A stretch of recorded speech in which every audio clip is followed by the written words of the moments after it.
Boa noite. Mônica já tá aqui. Obrigada, gente. Obrigada por estarem aí. Antes dessas pessoas entrarem, né? A gente vai... E as pessoas colocarem aqui as dúvidas, interagindo comigo nos comentários.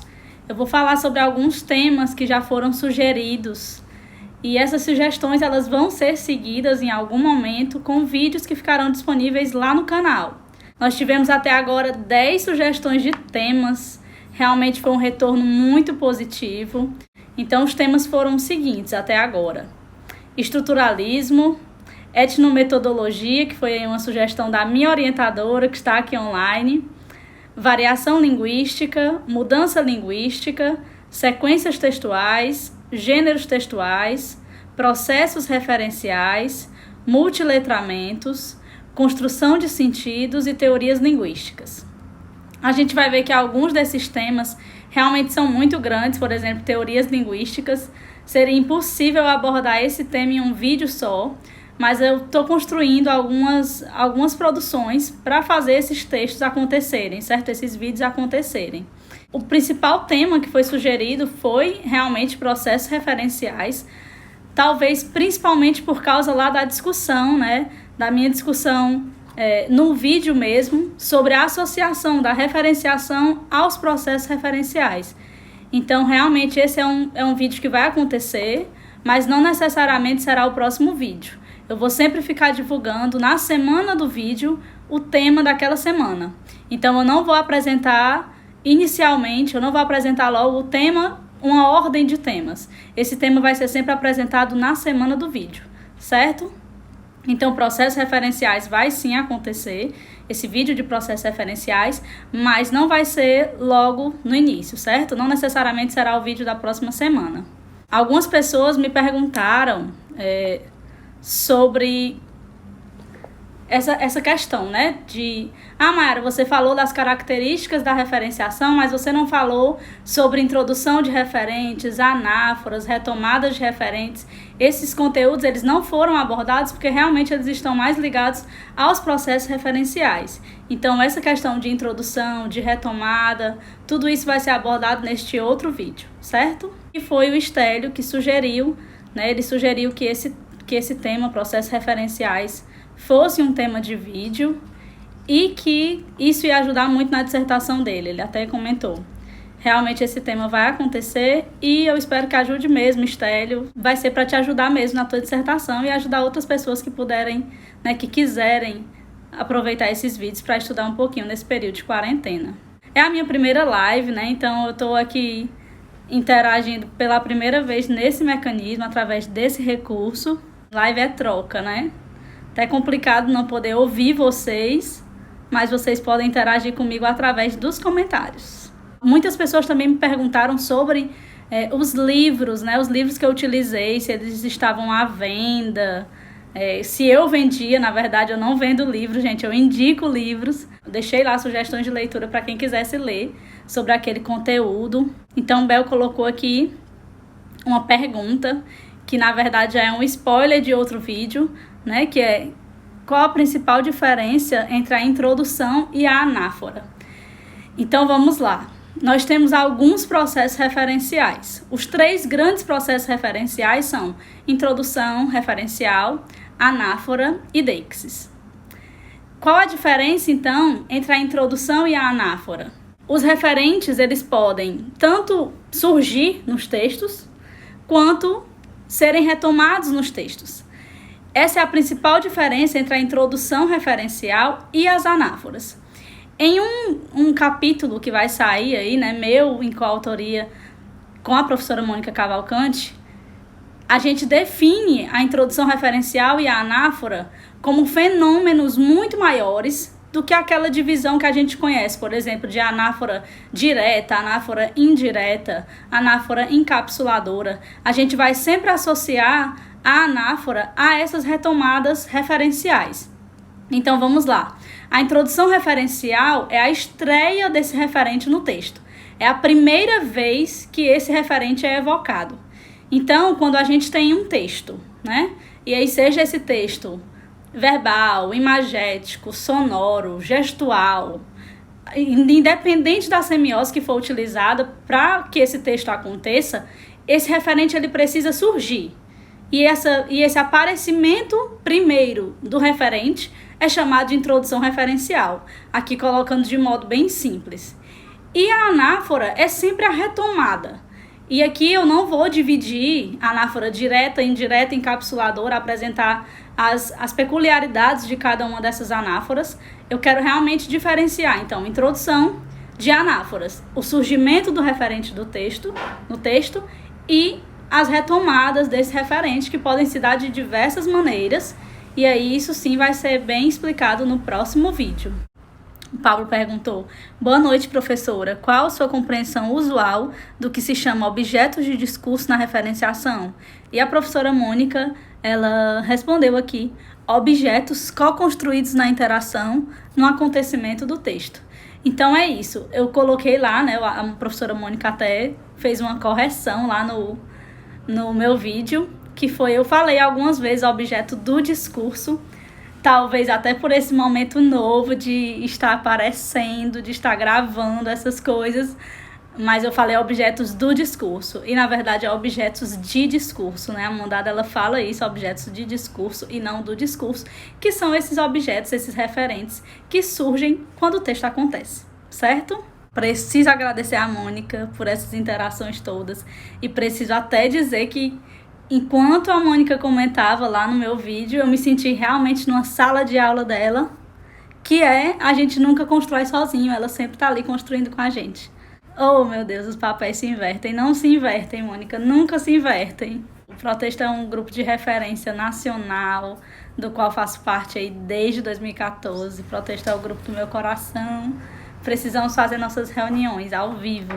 Quando será a próxima live? Gente, acabei de dizer que essa é a minha primeira. Eu nem sei fazer live. Tô aprendendo aqui na marra agora.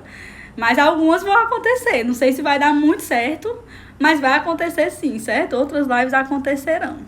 Eu vou fazer uma postagem aqui divulgando uma entrevista com a professora Mônica, que foi realizada pela Abralim. Eu preciso compartilhar isso porque é maravilhosa aquela entrevista. Ela precisa ser divulgada para outras pessoas. Então, realmente, eu já indico aqui, eu deixo a indicação para quem está nessa live, que veja essa entrevista da professora Mônica, que foi concedida aí à Abralim, certo? O Pablo fez uma pergunta: professora Mai, uma outra dúvida. Podemos tomar os conceitos de referência deítica e referência esofórica como sinônimos? Nossa, falou de deixis. Aí a Mônica já respondeu aqui. Pablo, não falamos mais em referência esofórica. Pablo, esse foi um grande questionamento para que eu desenvolvesse a minha dissertação de mestrado, né? E aí a professora Mônica, ela realmente instigou muito tudo isso, e eu ficava muito incomodada sobre a gente falar que cotexto e contexto eram tudo junto, que essa questão de extralinguístico não existia, que essas referências esofóricas não existiam, e as pessoas sempre dizerem que a deixis, ela não era linguística, que ela era contextual, que ela era fora da linguística. Então, realmente, eu acabei com isso aí na dissertação. Muita gente já tinha defendido isso há muito tempo, mas realmente eu fui muito radical em dizer: gente, se cotexto e contexto, tudo isso está junto no texto, então a deixis é linguística, ela é texto. Ela não está fora da linguagem, ela não está fora do texto. A deixis também faz parte do texto, porque o contexto está dentro do texto, certo? Então a gente vai vendo aí, se você quiser, já vou aqui me divulgar, qualquer coisa vai lá na minha dissertação, que eu explico bem direitinho isso, e muitos textos já disseram isso antes de mim. Eu realmente quis só fazer essa marcação, depois de muito questionamento das pessoas me perguntarem: por que você estuda deixis, se a deixis é contextual e não linguística? Eu não gostava desse tipo de pergunta, então eu fui obrigada aí a responder de uma vez por todas.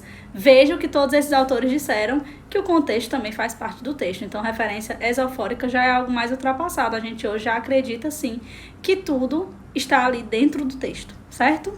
Ah, entendi, tá aqui o Pablo falando. É que fiquei ainda presa à classificação de Halliday e Hassan. Eu até coloquei isso lá no meu vídeo, né? É porque Halliday e Hassan, eles realmente tinham essa visão da expressão referencial muito forte. Então, no período deles, essa questão de expressão, de contexto, era muito, muito grande, muito forte. Então era difícil você nadar contra a maré se os estudos diziam isso. A gente não elimina essa questão de expressão referencial, não é isso. A gente só diz que o referente ele se dá também por outras formas, não somente pelas expressões referenciais, certo, Pablo? Mai, coloca o link da dissertação também. Sou suspeita, mas essa dissertação é simplesmente um abraço e um panorama aos trabalhos em indexes nacionais e internacionais. Pablo, essa classificação de Halliday e Hassan também já está um tanto ultrapassada. Muitos estudos já avançaram após essa classificação deles. Sim, eu até coloquei, né, lá que Halliday e Hassan é um estudo muito antigo e a gente vai vendo, a gente vai renovando. Fazer ciência é isso, é a gente sempre ultrapassando, sempre com respeito a quem já fez, né, mas fazendo a ciência evoluir, é isso mesmo. Eles tiveram grande relevância, mas agora a gente já acredita em outras coisas. A gente respeita quem já fez, mas a gente faz a ciência evoluir. E isso é ciência. Ciência não é a gente ficar sempre preso ao que já foi dito. É a gente ir evoluindo. E vendo e adequando às novas tecnologias que vão surgindo, aos novos tipos de texto. São muitos os tipos de interação, então os textos eles precisam sim se modificar. E de forma lógica, as categorias elas também precisam ser atualizadas. Mas eu estou aqui disponível para dar dicas para quem quiser, para discutir. Eu realmente sou assim. Eu gosto de conversar sobre linguística, sobre metodologia, sobre ajuda, sobre vida, sobre tudo. Então, quem quiser conversar sobre qualquer coisa, a gente está aí para isso. Mai, sua aula deixou 2 deixas. Bases e estudos contemporâneos. Quem está começando na LT, a seu ver, deve começar por onde? Mas eu vou falar um pouco sobre o meu processo, que para mim faz mais sentido. Então, eu realmente, até pelos meus conhecimentos, um pouquinho de neurociência, né? Eu realmente gosto de começar do atual para o que vai mais antigo. Então, eu realmente não gosto de panoramas históricos. Eu gosto de me apropriar do que é mais recente para depois ir realmente me apropriando do que é mais antigo. E por que isso? Porque eu vejo que quando eu começo de algo mais atual, eu consigo ver de forma mais crítica o que é mais antigo. Então, se eu venho num panorama histórico, eu consigo construir bem. São duas bases, né? Se eu venho num panorama histórico, eu consigo construir bem o pensamento. E ir percebendo como esse pensamento foi se modificando. Esse é um tipo de forma de estudar. E a outra forma de estudar, é a que eu gosto mais de estudar, na verdade, é me aproprio de algo mais atual e a partir desse mais atual, eu venho aí percebendo com esses olhos da atualidade o que foi desenvolvido antes. Eu gosto mais de estudar assim, realmente. Porque eu vejo o que foi modificado a partir da visão que eu já tenho agora. Então, eu realmente comecei a estudar, por exemplo, linguística textual. Quem me conhece sabe que eu não era da linguística textual. Eu recebi aí a Mônica como um presente. Acho que foi uma das últimas vezes que ela deu a disciplina de frase. Eu fui monitora de frase, amava sintaxe, entrei no curso de letras pela sintaxe. E aí tentei monitoria de sintaxe, fui monitora de frase e fui parar na linguística textual. Então, eu não conhecia linguística textual. E eu não gostava de outras disciplinas. Eu fiz algumas disciplinas de linguística textual sem ser com a professora Mônica. E realmente essas outras disciplinas, elas apresentavam esse panorama mais histórico.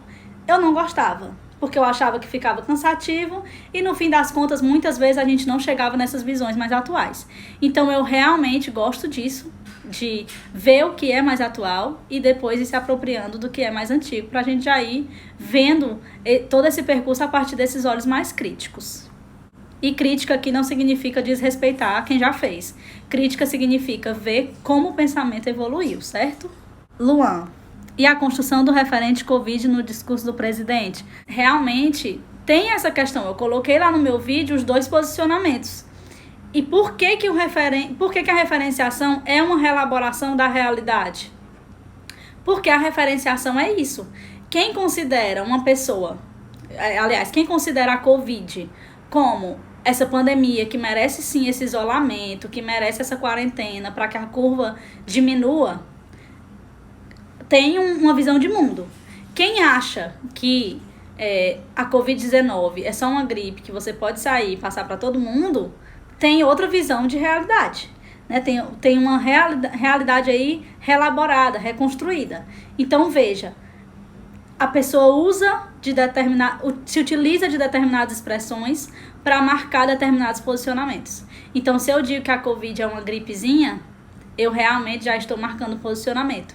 Se eu digo que a Covid é algo muito sério, que necessita, que necessita desse isolamento, que precisa que a gente se cuide, se resguarde, já tem uma outra visão. Essa pessoa, ela assume um outro posicionamento, certo? Então, realmente, o modo como eu coloco a minha linguagem é o modo em que eu mostro aí o meu mundo, a minha visão, as minhas crenças, certo? As nossas escolhas lexicais denunciam nossa posição de fato. Verdade, Pablo da Deixis. Isso mesmo, as nossas escolhas, elas denunciam a nossa posição. A gente sempre está argumentando. E aí a gente vem aqui, professora Mônica já disse que todo texto é argumentativo. Mesmo que eu queira mostrar uma neutralidade, eu nunca sou neutra. Eu sempre estou argumentando, certo? Qual a minha proposta de doutorado? Gente do céu. Eu acabei de entrar no doutorado, né? Então eu ainda não tenho algo muito definido do que eu vou fazer. Mas, se querem saber, eu vou continuar com a Deixis, sim. Vou sim, eu amo Deixis, eu vou continuar com Deixis. Preciso me acusar. Deixis vai continuar comigo aí por mais 4 anos. Eu só não sei o que eu vou falar de Deixis ainda. Tem um capítulo de um manual de Deixis, um livro dessa grossura, que nesse capítulo da professora Mondada, de 2015, ela tira o aspecto da Deixis de um âmbito mais egocêntrico para um âmbito mais sociocêntrico, considerando as posições sociais dos interlocutores. Quero apresentar e eu quero sustentar essa visão mais sociocêntrica da Deixis, e eu quero defender também como a Deixis se dá além das expressões referenciais. O capítulo da professora Mônica, nesse manual de Deixis, é exatamente sobre isso. Sobre como a Deixis, ela não se dá somente por formas. A gente tem, sim, uma função deítica, certo? Então, é mais ou menos nessa onda, é uma onda mais nova mesmo de Deixis, é algo bem mais recente, poucos trabalhos, e aí a gente une aí com etnometodologia, com antropologia. Então tem muita gente aí, além da linguística, estudando Deixis, e a gente vai sim para essa fronteira. A gente vai sair um pouco dessa questão de expressões deíticas para ir para essa marcação de Deixis não só como dependente do contexto, mas também como criadora de contextos, certo? Então, vamos ver aí o que vai sair desse doutorado. Mas essa visão mais recente mesmo de Deixis e algo bem mais amplo, mais extrapolado. Isso que você falou sobre o discurso do presidente é latente. Não é possível discurso neutro. Exatamente. Professora Mai, há um capítulo de um livro da Neves, no qual ela fala das relações entre LT e funcionalismo. Pablo, eu não conhecia esse capítulo. Na verdade, eu ainda não conheço porque eu não li. Mas o meu amigo Sávio, esse que eu falei para você, ele me mandou esse capítulo, sim. Então, é uma das leituras aí da minha quarentena. É esse capítulo de relação entre LT e funcionalismo, certo? Te agradeço aqui pela sugestão de leitura e recebi esse capítulo já. Jobson, eu estava tentando passar o básico de referenciação aos meus alunos para ajudar na redação do Enem. Me dá uma dica para facilitar ou compartilhar esse conhecimento? Jobson, você nem sabe disso, mas eu tô muito por dentro dessas coisas de Enem. Eu tô ajudando algumas pessoas, eu não sei se tem alguém aqui do IF. Eu tô ajudando alguns alunos do IF na redação do Enem. Eu já tenho esse projeto social, né, há muitos anos, desde 2009, em que eu ajudo alunos de escolas públicas na redação do Enem. E esse ano eu montei um grupo com o meu esposo, que é professor de lá, né, do IF, e a gente está ajudando alguns alunos de lá sobre a redação. E eu tenho, sim, levado um monte de coisa linguística para esses alunos, e eles estão curiosos sobre isso, eles estão realmente interessados nessa nova visão, porque realmente eu estou apresentando essa redação não dentro de uma forminha. Eu sei que o Enem ele tem essa forminha, mas eu estou querendo mostrar um pouco de uma visão mais crítica para eles dessa redação, mostrando sim que existe essa forminha, mas que dentro dessa forminha a gente pode fazer o conhecimento acontecer em uma melhoria contínua. Então eu não mostro só o que precisa colocar naquela forminha congelada, não é isso. Tem essa forminha congelada que o Enem cobra sim, mas eu procuro instigar esses alunos a pensarem um pouco mais. E aí a referenciação, você vai ver que a referenciação ela está presente aí em todas as competências. Porque para manter uma continuidade, para fazer o meu texto progredir, tudo isso eu utilizo marcas referenciais para que isso aconteça. A coesão, por exemplo, né, que é a competência 4, marcas referenciais, então não somente o uso de elos coesivos, então tudo que for formando uma rede referencial está dentro da referenciação e está dentro da coesão também. Então a gente pode trocar figurinhas sobre isso, mas realmente eu tenho desenvolvido muitas coisas sobre redação do Enem. Ó, Jobson, tenho tentado deixar isso bem nítido para eles. Ótimo, Jobson, acho que a gente, enquanto professor, a gente tem que fazer esse conhecimento ser construído e não mostrar algo de textos prontos. Eu realmente sou muito crítica quanto a alguns cursinhos que apresentam formas do 1000. Eu sou muito, quem me conhece sabe, eu sou muito crítica sobre isso. Eu sei que tem uma forma sim, mas da maneira que eu puder ajudar as pessoas a entenderem o que elas estão escrevendo, a entender o que está sendo cobrado, eu vou fazer isso. Então, realmente é uma posição de nadar um pouco contra a maré, porque é muito mais fácil você simplesmente entregar uma forma. Mas não é isso que eu quero. Eu sei que o Enem ele pede isso, mas eu quero também fazer com que os alunos entendam e façam com que essa forma de texto ela seja aplicada a vários outros textos e não somente na redação do Enem. E isso é possível sim. A gente, enquanto professor, a gente tem esse papel, eu acho. Excelente perspectiva de sair de fórmulas para a produção do texto no Enem. Precisamos, como professores da educação básica, trabalhar essa perspectiva com os alunos. Sim, Samia, e por isso que mesmo me dedicando exclusivamente à vida acadêmica, estando, por exemplo, os 2 anos do mestrado exclusivamente na UFC, eu nunca larguei os meus projetos sociais, porque eu acho sim que mesmo não estando dentro de uma rede de ensino, seja ela pública ou privada, eu podia ajudar os alunos nessas outras coisas. Então, realmente é algo meu. Eu gosto de ajudar as pessoas e eu gosto dessa forma, de mostrar como elas podem pensar sobre as coisas e não somente reproduzir. Então, era isso que eu fazia e é isso que eu venho fazendo. Eu não abandono os meus projetos, porque realmente eu acho que eu posso ajudar as pessoas, sim, a saírem dessa visão mais estática e perceberem o todo do texto, a construção linda desse mundo que é o texto.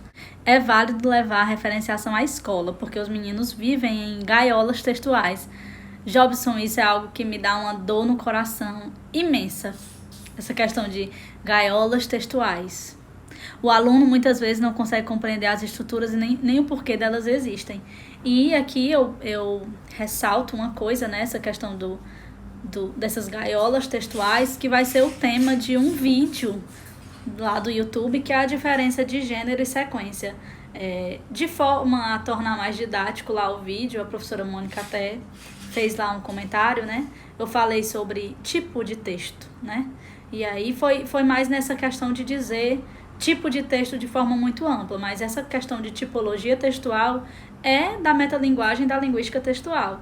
Então, eu coloquei lá tipo de texto, mas na verdade não é isso. O tipo de texto é diferente de gênero de texto, de gênero textual. Então, realmente, isso vai ser abordado em um vídeo, a diferença entre gênero e sequência, certo? E viver em gaiolas, eu acho que aqui é algo da minha vida mesmo. Acho que nada que seja uma gaiola faz bem pra gente. Então, gaiola textual, vamos tirar isso aí. Vamos fazer esses alunos serem livres, e livres através da produção de textos, certo? Vamos tirar eles das gaiolas e fazer com que eles voem. Mas, o chamado referente inferível tem relação com a anáfora associativa? Pablo, veja bem, também são termos já um pouco ultrapassados, né? Falar da anáfora associativa. A gente agora já sai desses pormenores. E a gente já coloca em âmbitos maiores, né? Como eu disse, a gente agora, não que a gente não respeite as anáforas diretas, indiretas e encapsuladoras, a gente ainda fala disso, que já é algo mais recente do que as anáforas associativas, mas a gente fala hoje sobre o próprio caráter anafórico, que é esse caráter de retomada. É um capítulo que vai sair aí meu e da professora Mônica, e um e-book que vai ser publicado, certo? E quando a gente tiver isso aí, com certeza eu divulgo para vocês. E não é querendo tirar essas terminologias, essas tipologias, não. É querendo falar sobre o aspecto da referenciação de modo mais geral, enquanto fenômenos, ao invés de tipologias, certo? Todo processo referencial é inferencial de algum modo. Veja aí o que a professora Mônica colocou, né? Inferencial por quê? Porque nas trilhas do sentido dos textos, né, a gente vai sempre fazendo a gente vai sempre complementando com os nossos conhecimentos, com toda a inferência que a gente pode fazer. Então, realmente, todo processo referencial é inferencial porque a gente sempre completa os sentidos. Os sentidos, eles não vêm prontos. Que bom que essa live foi assim tão tranquila. Ai, tá dizendo aqui 1 minuto e 56 restantes. Gente, então deixa eu terminar aqui. De novo, eu quero agradecer a todo mundo que participou dessa live, principalmente os meus amigos protestianos que interagiram aqui comigo, a minha orientadora, Mônica Cavalcante, que sempre vem construir esse conhecimento comigo. Lá no meu vídeo, ela foi complementando o que eu ia falando, e aqui de novo, porque realmente as aulas são assim, ela sempre vai complementando o que a gente vai falando. Quem apresenta um seminário na disciplina da professora Mônica não apresenta sozinho, ela sempre complementa, então realmente muito grata por essa construção de conhecimento aqui de todo mundo, e principalmente pelas suas colaborações, Mônica, que são sempre muito valiosas. Meu Deus, muito obrigada. Obrigada, gente. Obrigada por estarem aqui. E toda quarta-feira eu espero que vocês acompanhem os meus vídeos. Realmente aqui agradecendo a todo mundo. Obrigada a vocês. Eu espero ter ajudado de alguma forma. E a gente se vê, então, na próxima quarta-feira, em alguma live, se vocês quiserem que a gente faça outra, certo? Eu vou aprimorando isso e beijo. Tchau!